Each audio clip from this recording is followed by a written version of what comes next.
Hello everyone, it's Tilly from Tilly Journals, and I am here with another plan with me for the week of the 10th to the 16th of September using this Planning Choco kit and some Simply Gilded washi as always. So this week is Suicide Prevention Week in the States, so I just thought I would take some time to talk about my mental health story and my life really. So if you're triggered by that sort of thing, I please ask you to mute this video and to come back at 17 minutes and 42 seconds where you can see the finished spread and you can have a cheeky little giveaway.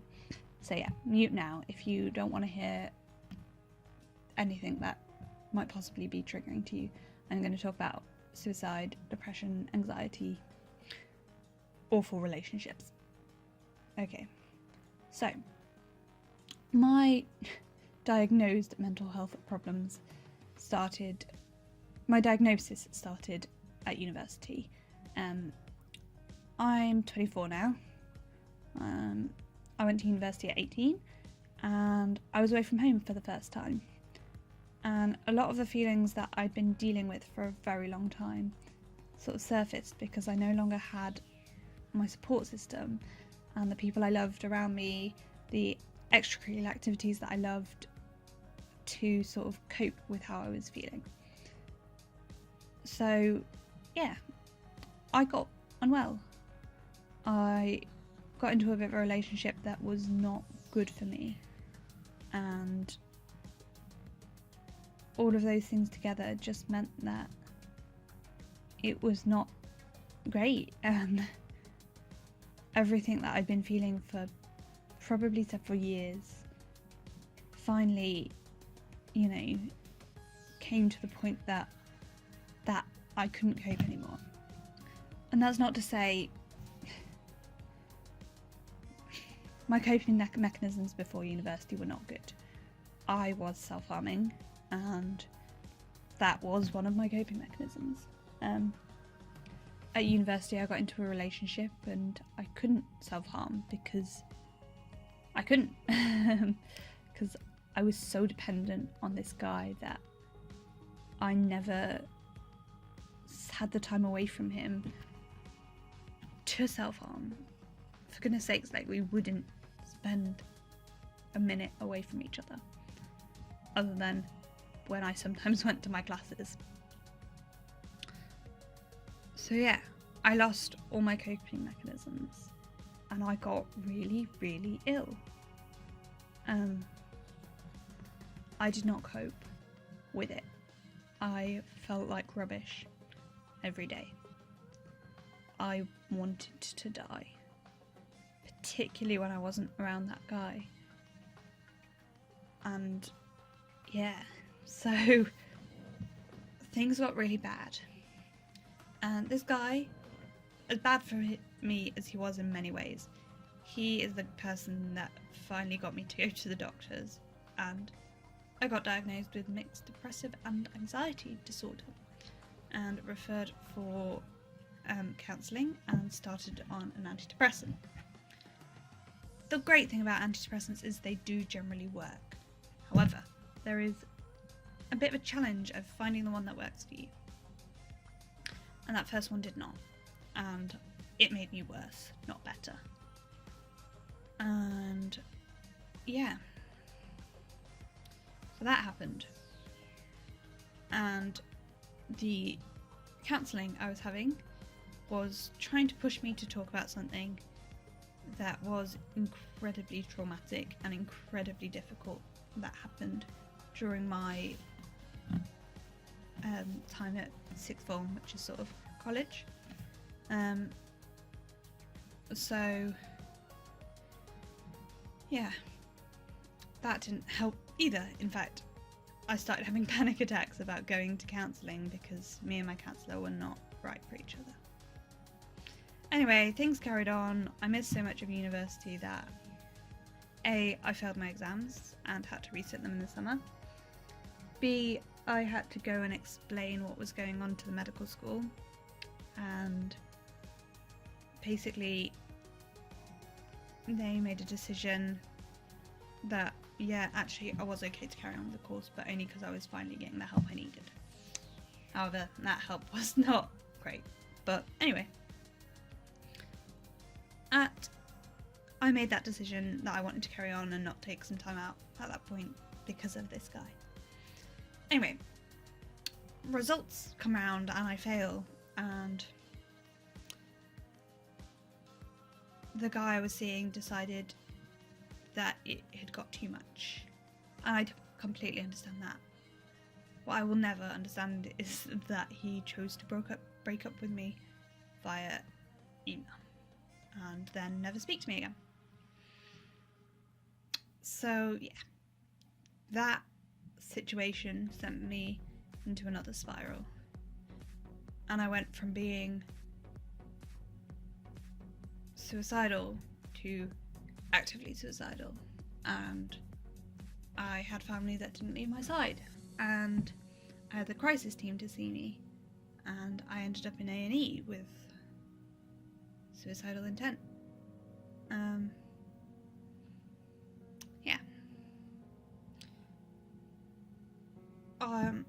But what that did do was it meant I got the right help. I got referred for the right sort of therapy for me, cognitive behavioural therapy. I got my medication changed, and yeah, things got better. They weren't perfect, but they were better, and they were copable with. So I went back to I somehow passed my resits thanks to my lovely friend who basically taught me the whole of first year of uni in a summer. Then, so I went back, and second year was alright. I sort of was in a place that I could deal with everything again, and I did do lots of destructive things. I dated my best friend and threw away that friendship and relationship because I wasn't in love with him and he was in love with me, and I was only in it because it made me feel better, and I drank too much, and yeah, I generally did things that weren't great for myself to cope. But you know, I got through it, and then third year came around and I moved from campus to a privately rented house, and I changed my GP, and my GP was like, you're still really unwell.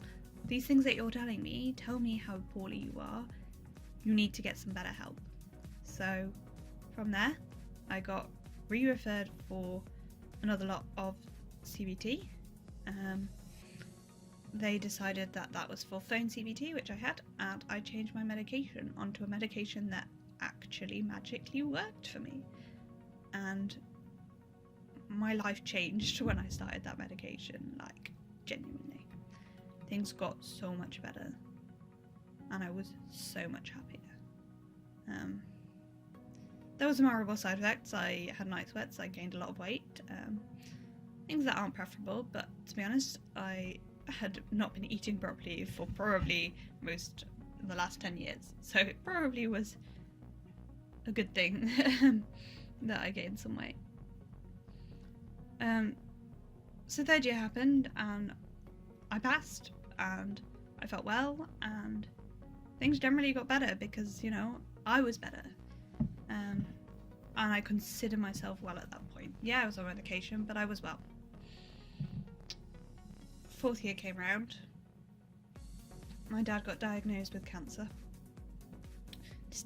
Prostate cancer. He's quite well now, but yeah. And I moved in with some friends. One of these friends is one of my oldest friends, and things were hard living with her because I knew her so well and I cared so much about her. And she was in a relationship that wasn't good for her. And I found that really, really hard to watch. And that, along with fourth year of medicine just being kind of horrible, and my dad being unwell, and my other housemates not being great for one reason or another, and me isolating myself because I was struggling, and this, that, the other, I took a bit of a nosedive. I had some physical health problems, and that was sort of the straw that broke the camel's back, and I got really ill again. But I didn't want to admit it to anybody, not even myself. So when I finally did admit it, it was because I had had my drink spiked, and I was really, really drunk, and I had no inhibitions, and I just was honest for the first time, and I told people how rubbish I felt, and I told people that I was suicidal. And that night was a horrible night for a lot of people, myself included, my friends, my family, because I finally turned around and said, I want to die again. Sorry, I'm sort of crying telling you this because of how awful it was. And they were like, we're taking you to A&E because this is not, you're not safe. And I wasn't safe. And all of that led to A, the medical school finding out that I was not very well again. B, me being under the crisis team again for 3 weeks. My dad and my mum and my sister basically taking it in turns to not leave my side because I was so unwell and I didn't feel safe being on my own. Anyway, once the medical school knew all about this, they said, hey, do you need to take a break from med school? And I said, no, I don't want to at first. And then things changed, and eventually I said, you know what, maybe I do need a break, but I want to sit my exams and I want to finish 4th year because I don't want to have to drop back 2 years. I will take the year out, but please let me sit my exams. And they did. And somehow I channeled all of that energy that I'd spent for so long hiding how I felt into focusing on my exams, and I passed my exams, and then I took a year out, and that was literally the best thing I have ever done for myself, because I got better, because I suddenly had all the time in the world to focus on myself and getting better. I had a lot of cognitive behavioural therapy, and I had time to focus on myself. And I had family, and I had the support network, and I had people that knew how I felt. And I got better. I got so much better. And it was great. It is great, because I'm still that well. We are nearly 2 years from when I would have called myself better. Yeah, I'm still taking tablets, but I've never been this well for 18 months. And I'm still so scared of getting ill again. I am so scared of getting back to that point in my life where I didn't want to be alive anymore, because of how horrible it is. But I'm pretty well otherwise. So yeah, CBT was the best. That year out and CBT was the best thing I ever did for my mental health, and I really hope that anybody listening to this that has felt the way I'm talking about realizes that there is a way to get better. And one of my good friends, when we talk about my mental health problems, she always says, I love to use you as an example because you are somebody who was really ill, and yeah, you're still on medication, and yeah, this, that, or the other, but you are well, and that's amazing. And it is. It really is. I don't think I'll ever be off medication. I have a strong family history of depression, and I doubt that I will ever sort of be off medication and be okay in that sense, but other than that, I'm as well as I have ever been in my life. There is nothing wrong with taking medication for your mental health. I need it to be a normal person, just like somebody with diabetes needs insulin to function. I need my antidepressant to function, and that's okay. So anyway, that's my story. Let's talk a little bit now about slightly happier things and how I keep myself well. So actually, planning and journaling is something that I started as my med school was saying you need to take some time out. And that has always been a creative release for me and a way to take time for myself that feels productive, to make sure that I do things for myself that are productive but, you know, are right for me. And one of the questions I got on Instagram was, how do I make sure I stay well even when I feel like rubbish? There's a few things I do. One, I talk to people, because oh my god, I realised how much I should have spoken to people earlier when I was getting ill. It should not have taken a drink being spiked for me to say, hey, I'm really ill, help.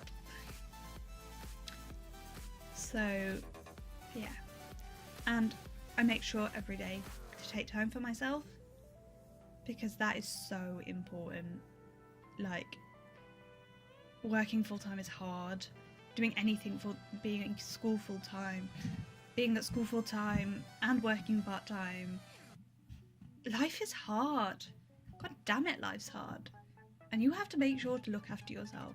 And there is nothing wrong. People might try and shame me for it, but there is nothing wrong with turning around and saying, hey, I don't really want to do that. I want to do something that's for me instead. And I've stopped doing things I don't want to do just to be popular. I only do what I want to do because that's what's important. Anyway, that's where I'm going to leave it now, and we're just going to show you what I've got left in this kit, and then we're going to show you the finished spread. So, I hope you found this helpful, and yeah, I'm going to show you the kit, and then I'm going to pass over to Passme, who will tell you about this giveaway. I'll see you in a sec. Thanks for listening to me ramble. Okay, so here we have the week all filled out. I quite like how it turned out. I'll just go through and show you where things are from. Zoom in a bit more.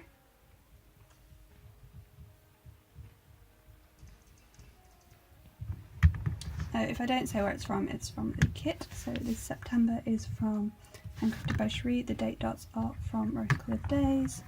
The work stickers are from Handcrafted by Cherie. This the foil books are from Ginger Cat Co. This foiled, can't really see it, there we go, computer email thing is from How It Right Designs. This is from Choco and Mimi. This is from Your All of Colour. Once More with Love. Philo Fabulous. Planning World. That's it on that side. I said earlier where the glitter headers from. Oh no, these glitter headers came with the kit, sorry. I'm fibbing. Again, the works are from Handcrafted by Cherie. The Etsy's from Planning by Miss Eve. The bed is from, again that's foiled, they're both foiled, is from Ginger Cat Co. Philo Fabulous. Music is from Strawberryland Designs. This is from Choco and Mimi. This is from Philo Fabulous. How It Right Designs. Handcrafted by Cherie. Choco and Mimi. That's it.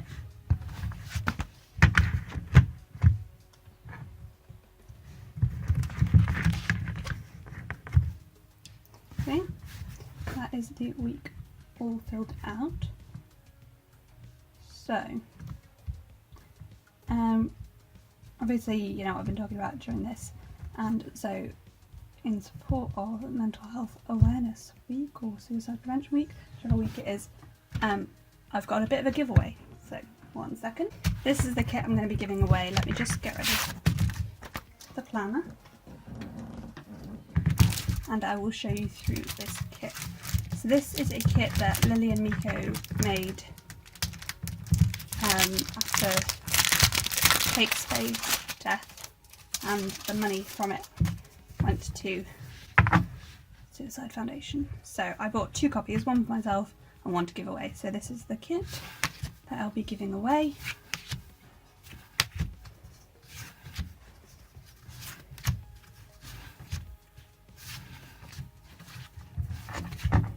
And then there's a little freebie, like little people that came with it.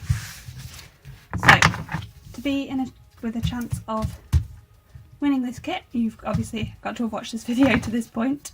And then you need to be subscribed to my channel, like this video, and comment down below